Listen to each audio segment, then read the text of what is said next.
সম্মানিত মুসলিম তাওহীদি জনতা, আসসালামু আলাইকুম ওয়া রাহমাতুল্লাহ।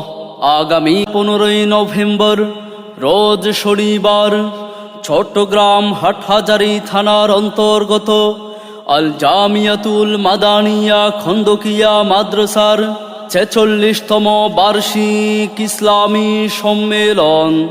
উক্ত ইসলামী সম্মেলনে তাশরীফ আনবেন আল্লামা শেখ আহমদ সাহেব, শাইখুল হাদিস হাটহাজারী মাদ্রাসা।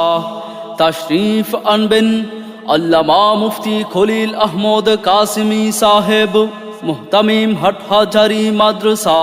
মাওলানা মাহমুদুল হাসান ফতেপুরি সাহেব, মুহতামিম ফতেপুর মাদ্রাসা।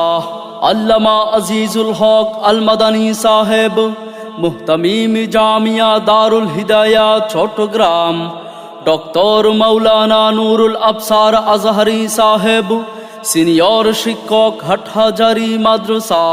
হযরত মাওলানা ইসমাইল খান সাহেব, সিনিয়র শিক্ষক মেখল মাদ্রাসা। হযরত মাওলানা আনিসুর রহমান সাহেব, সিনিয়র শিক্ষক মেখল মাদ্রাসা। হযরত মাওলানা মুফতি ওলিউল্লাহ সাহেব, মুহাদ্দিস রামপুরা মাদ্রাসা ঢাকা। মাওলানা মুফতি সৈয়দ ফখরুল ইসলাম সাহেব ঢাকা। মাওলানা মুজিবুল হক ফরায়েজি সাহেব ঢাকা। উক্ত সম্মেলনে আরো দেশ বরণ্য বহু উলামা ইকরামের শুভাগমন। এতে সকলের প্রতি দ্বীনী দাওয়াত রহিল।